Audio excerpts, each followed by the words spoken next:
Glad you could join us. Now, in our first story, an Accra High Court has ruled that the National Identification Authority is entitled to continue with its work of registering Ghanaians. Court of Appeal Judge Anthony Opong, who is sitting as an additional High Court judge, held that the application for injunction is based on a grievous error and misunderstanding of the President's social distancing directive. Two citizens, Mark Oliver Kebo and Emmanuel Okra, filed the case in court asking that the NIA be stopped from carrying out its registration exercise. Court correspondent Joseph Akable joins us with the latest from the court. Joseph, first, we know the two citizens had indicated they wanted to withdraw the case. How come we saw this change? Unfortunately, we seem to have lost Joseph Akable. Let's listen to this first. We'll speak to him.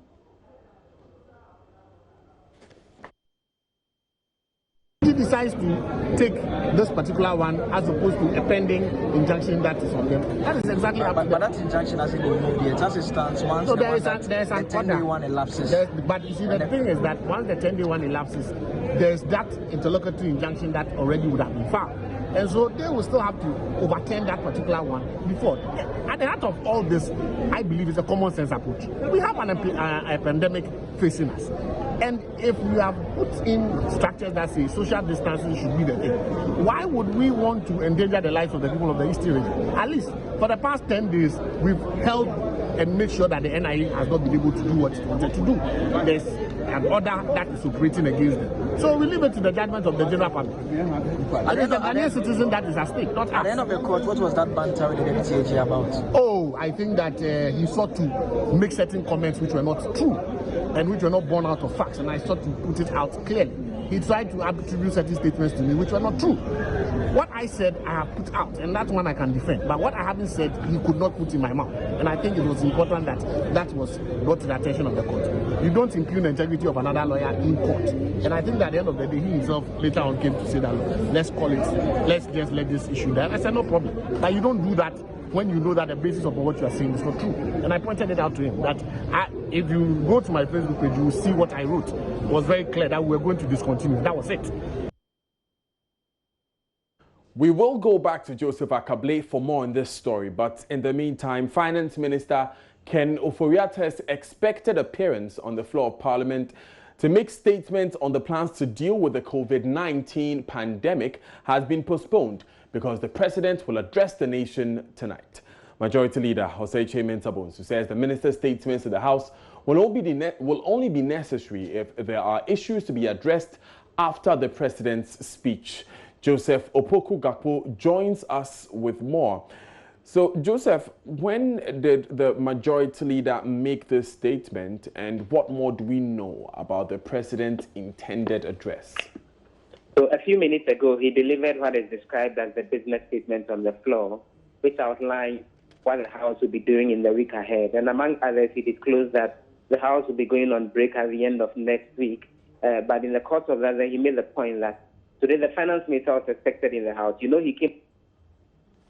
Hello, Joseph. MPs on the specific measures that are being rolled out in order to help deal with the economic situations in the light of the COVID-19 spread. But he says that today he was supposed to come give MPs an update, but because the President will be speaking to the nation later tonight, it will not be necessary because it's possible a lot of what they'll be announcing to MPs is something that the President will be speaking to. And so it's only after the President's address that a decision can be taken on whether at all he still needs to show up in his court. And even the Health Minister as well, as to whether the two of them would have to appear before MPs at any point in time before the House goes on break later next week. Right. So what was the reaction of the minority to this? They have been pushing, first of all, that the Health Minister appears to make a statement and offer MPs more clarification. So they thought that this would have been an opportunity. Particularly, the Minority Leader, Harun Idris, makes the point that they, the minority MPs, are not in favor of an idea the Majority Leader floated that the House will be sitting tomorrow to consider some loans and other agreements. But they will only show up tomorrow, Saturday, for business if the Finance Minister will come deal with the COVID-19 issue. If you won't come to deal with the COVID-19 issues and other items that will have to be on the agenda, then they can't count on the minority MPs to show up tomorrow, Saturday, to do any business in the House. Hold on just a moment, Joseph. Let's listen to Osei Mensah-Bonsu and we'll come back to you. Let me also say that this is the president's program to address the nation.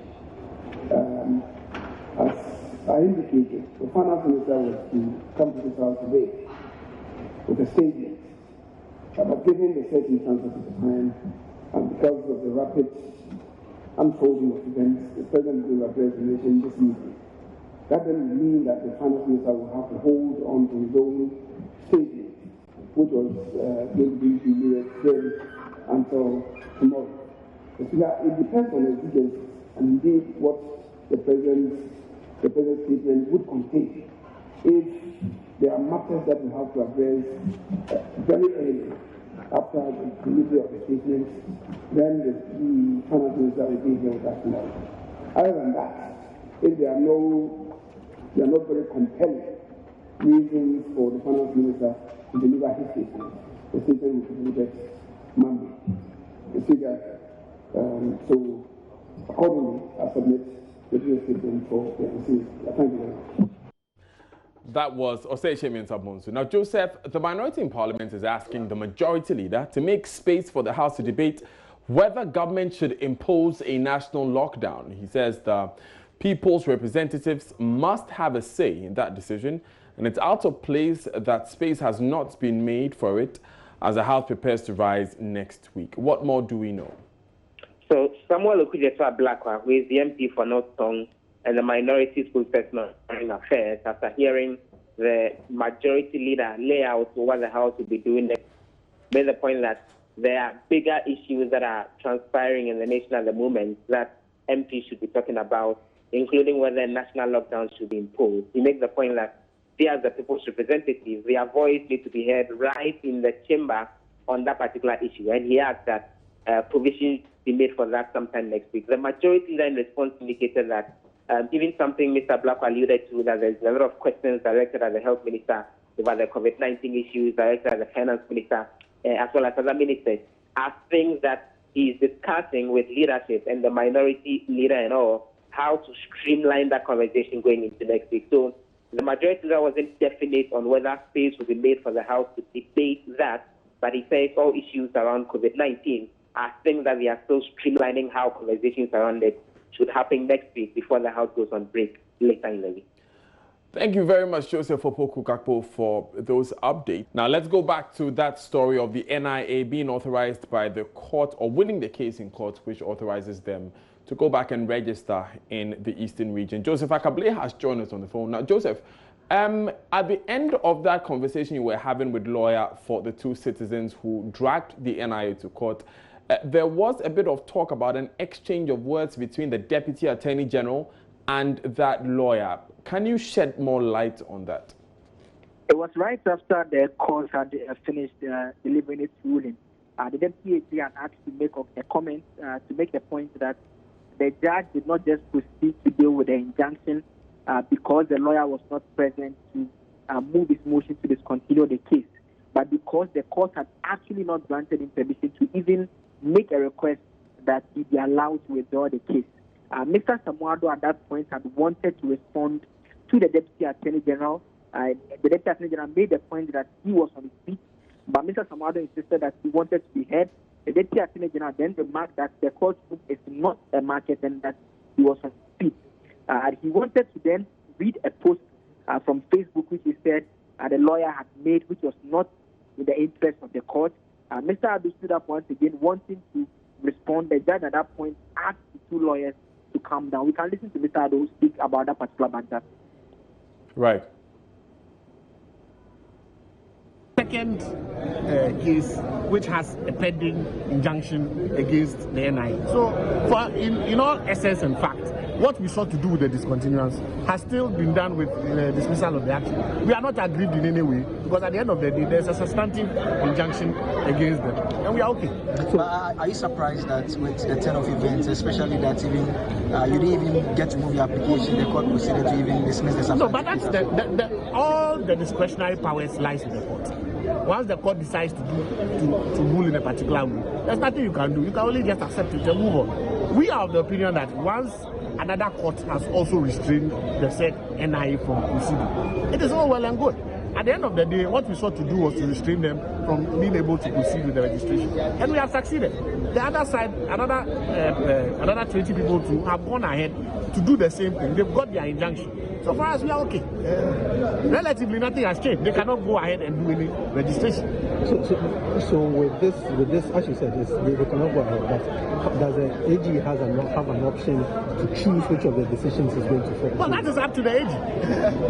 That is up to the AG. If the AG decides to take this particular one as opposed to a pending injunction that is on them, that is exactly up to them. But that injunction hasn't been moved yet. As it stands, once so the 10-day one elapses. But you see, the thing is that once the 10-day one elapses, there's that interlocutory injunction that already would have. You're still live on Joy News today. Now, Water Aid Ghana, with funding from Hong Kong Shanghai Banking Corporation for the past 2 years, has been supporting some communities in the Upper West region. The projects are in the area of improving healthcare, water, sanitation and hygiene. Joy News' Upper West regional correspondent who visited some of the projects in the Wa municipality reports that the construction of those projects have improved significantly in service delivery and other positive changes in the lives of the people.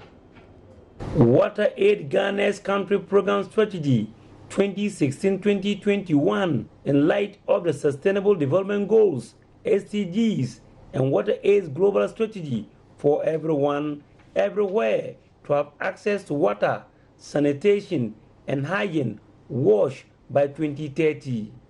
Over the years, Water Aid Ghana has provided services to over 2 million people in some of the poorest communities in the country. Chere, located in the Wa municipality of the Upper West region, is one of 25 communities benefiting from projects from Water Aid Ghana with funding from Hong Kong Shanghai Banking Corporation, HSBC. Inside the Chere Health Center, a mechanized borehole powered by solar, an incinerator, and a toilet constructed for use by nurses and their clients. Wa Municipal Health Promotion Officer Abdullahi Kulio threw more light on the projects. So now water is very, very important, and Water Aid have realized this, and they came to our aid to build a very giant water facility with a big poly tank as a reservoir, and then a solar system that is pumping the water automatically. So before now, we used to have challenges at some of our health facilities. Now Water Aid have intervened in this direction, not only the water. They organize series of trainings on WASH IPC, that's WASH Fit and WASH IPC for our staff, on how to use these facilities, how to take care of clients, and then how to take care of their own selves when it comes to what? WASH activities. So Water Aid has intervened, organized series of trainings for our staff, and then those that are delivering services at the community level, and then they followed up by what? Building these facilities for us to make the package complete. Before the construction of the solar mechanized borehole, nurses at the Chere Health Center used to compete with the town folks for water, a situation which midwife Sarah Chiruwa said made them to lose most of their productive times looking for water. At first, we used to go out to fetch water. We waste much time there. There's a borehole down there. We used to go there to fetch the water. You go and be in a kiwa for a longer time before you get even 1 bucket of water to come and bath and come to work. At first, we used to go to work late. Our woman will come and deliver. How to watch the instrument, it was problem. How to allow them to bath at the facility, it was a problem. However, there's a wind of change. But thanks to our Water Aid, now we have water everywhere, 24 hours. We get water to do whatever we want to do, including even our cottages. We have water running 24 hours. So for now, we don't have problem on our water system. We have water everywhere, hand washing and everything. is going on successfully. Make no mistake, this is not a crematorium, but rather an incinerator. It's one of the facilities put up by Water Aid at the Chere Health Center to aid in the burning of solid waste. One Municipal Environmental Health Officer, Mona Baba Paul, elaborate on how helpful the incinerator has been for them. And if you look at it, this is the hatch, this is the main door. You open here, and then you drop whatever material you want to burn into this particular chamber. It is a bar incinerator. It is created with iron rods, bar. The material is dropped here, and then you burn. And when you are burning, you now close it and burn. We have a chimney on top where the smoke would gush out. After incinerating, then the clinker or the ash that is left over now drops under these vaults. We have a hatch door here, where later we collect these things and then we safely bury them dispose them. In most of the facilities we have some pits that are created for some of these things, and because the quantity is just limited, what we sometimes have is inside these ashes we have the droplets of the needles and syringes that are not being able to burn all. So you now collect all and you safely dispose them. So this hatch door is always closed, such that nothing goes inside. It's after you burn, then you now safely remove the ash there, and then you now dispose of them. One thing unique about projects initiated by Water Aid Ghana is that they are climate change friendly. When you look at the power supply or the source of the power that is pumping the water into the reservoir, I think that we have been talking about going green, and solar energy is one of the recommended energy sources. So I think that Water Aid is one NGO that has climate change in mind when they are undertaking their projects. So that is how come that they are not talking of national grid, but they have brought the power source that is environmental friendly, which is the solar source of power. Some 15 kilometers away from Chere lies these two communities, Grumun and Nyolo. In the past, the only option for them to attend nature's call was the free range, and as a result, the communities were inundated with feces. Did pre-triggering where we met most of the community elders, did triggering with the community members, and then we kick-started the project where community members, realizing that they were eating their own shit, which was disgusting, and had to take an initiative of owning a household latrine. So they all did. We didn't prescribe any kind of latrine. They themselves decided that they would have to dig their own latrines with the locally made materials available materials that they have. So if you even see those that probably collapsed, the people have done what? They've made efforts to put up new structure, very resilient structures. We've trained some latrine artisans in the community. In most of the communities that we are working, Water Aid assisted us, and we've trained at least 2 persons from each of the communities who are helping us to actually construct very good latrines, at least that would stay the test of time. More worrying is the number of diseases they battled as a result of bites from dangerous animals like snakes and pythons. 25-year-old father of 2, Jacob Menenya, recalled how one pregnant woman lost her life as a result of snake bite. One of our pregnant women went to cut firewood and then decided to free herself. She got bitten by a snake and she died as a result. However, with the construction of these toilets, our women and our children are now free from snake bites. Middle-aged Ibono Banye lived in this house with his 2 wives and 6 children. He told me how the idea of having a toilet and a tippy tap was conceived. We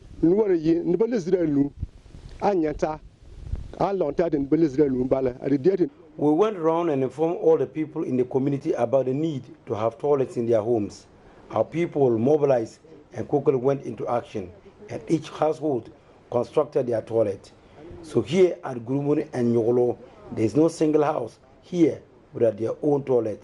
None of us defecate in the open, and we are proud about it.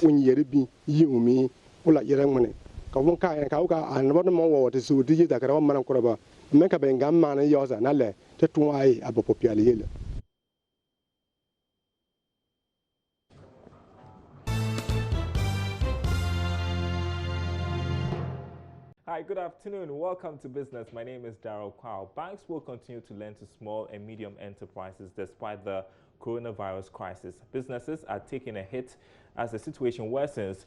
Now, President of the Ghana Association of Bankers, Alhassan Andani, says they are open to support SMEs in these times.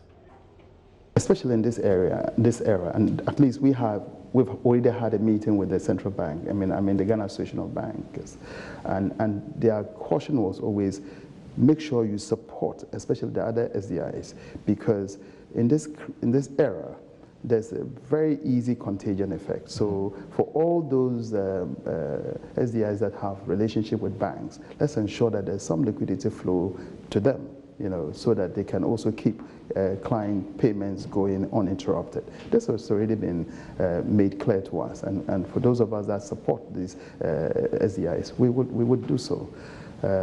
Look here.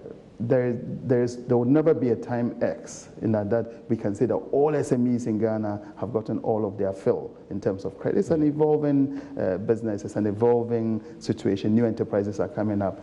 They will get support, and they will get support from the commercial banks. Mr. Ndani, is it early days yet to ask if there has been a negative effect on the operations of banks in the country, e.g., people are already defaulting on their loans. People are making unnecessary and excess withdrawals. People are preferring to redeem their investments with you, fixed deposits, short-term deposits, etc. Some are also calling for more loans. Do we have a negative connotation of the virus on operations, or is it too early to tell? It's absolutely too early to tell. In fact, I can tell you up to close of business yesterday, none of these has happened, not within our enterprise. And over the last couple of days, literally every day for the last week, the Ghana Association of Bankers, we've been on a chorus call with each other, just monitoring the situation. None of that has happened. All we're trying and saying is that as an industry, we will keep, we're essential, we're critical. Even where things come to a crunch, we have to be available to provide minimum services, payment services, and ensure that money can flow and people can get essential services. So we will continue to do that. But would it impact us? Absolutely. I mean, business volumes have gone down. I mean, GDP is reported to contract, significantly. If that happens, it would certainly impact us. Companies have to pull back, even in some cases shut down operations just to keep their people safe. So that's why I said, it's quickly now dawned on us that people come first before the economy. Well, traders in Accra this week say they are recording low sales as the coronavirus outbreak has left market centers empty. Some of them who spoke to Joy Business expressed fear a protracted spread of the virus and a lockdown will screech businesses to a halt. It's very bad, I wouldn't lie.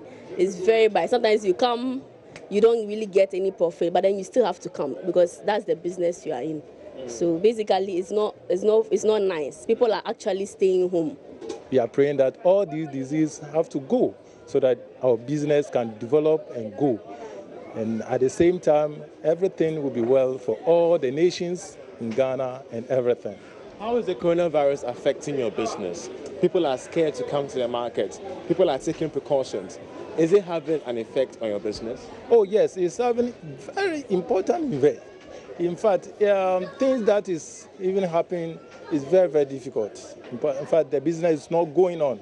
People are not coming to the town, and then the market is not also going on. People have closed their shops, and then, in fact, the business people that we also contact with them, they're also not coming. It affects the business a lot, because at the moment, we don't sell anything. We are still sitting in the shop. We can see the town is very quiet. So we are still praying to God to come in and help us.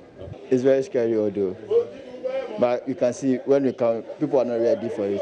what the government have put in place. The announcement we have been given to compare, they are not doing it. So nobody's ready. And we have more at the top of the hour when I come your way with the marketplace. That's it for business for now. Sports is up next.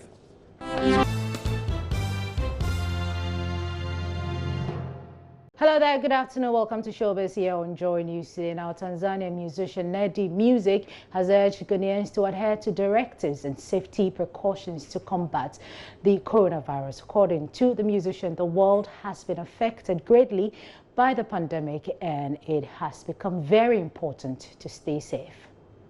Hello, my name is Midday from Tanzania, Fine Boy CEO, and I'm here to talk about coronavirus in our country. We almost have 7 days since the president announced that we have corona in Tanzania, and it's really bad, not from Tanzania, but it's worldwide now. I can tell about music industry. It's really hard for us now because we can't do interviews, we can't do shows,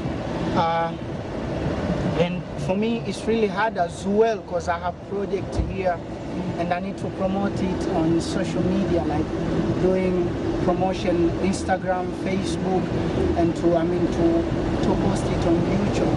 I can go to do interviews, I can go to meet my fans, I can go to do even like promotion to meet fans in the street. So it's really hard, but I know this one will end up. So let's hope for the best.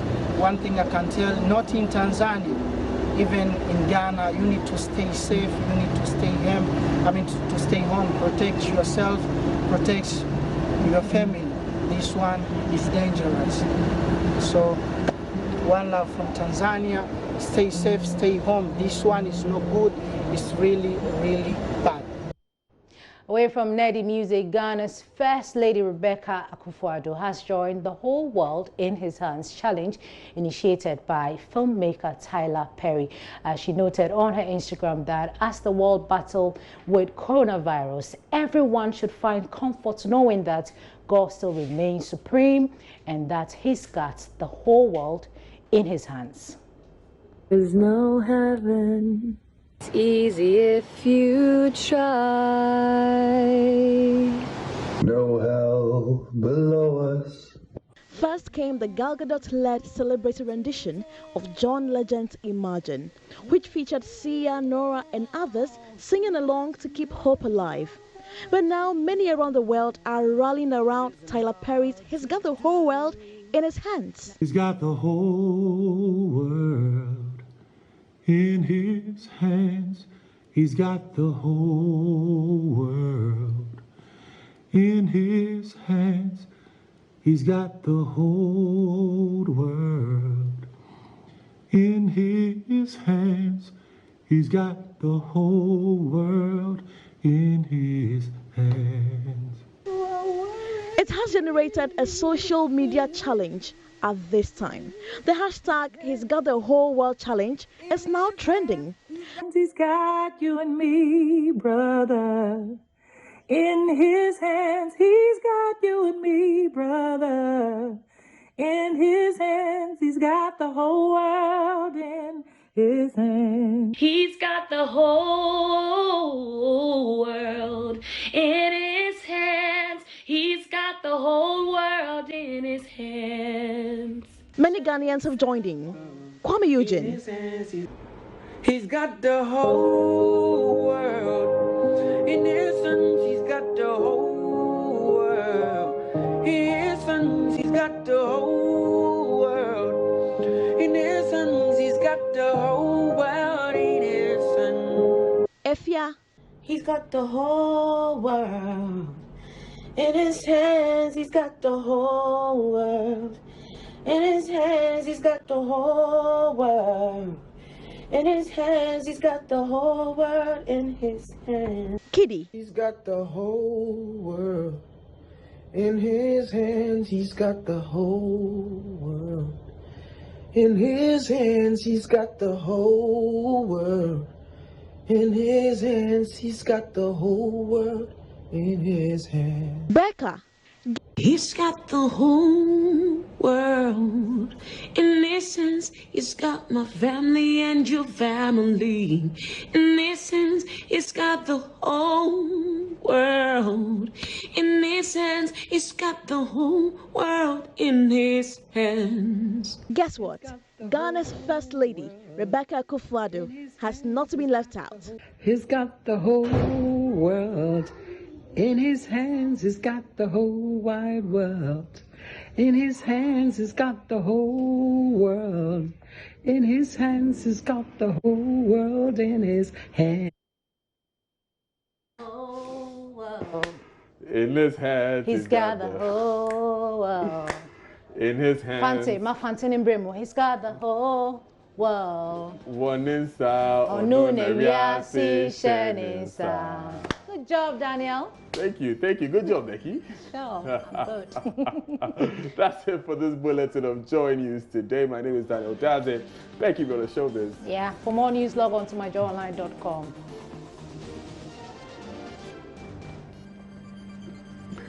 Up next is The Marketplace. Have a great weekend.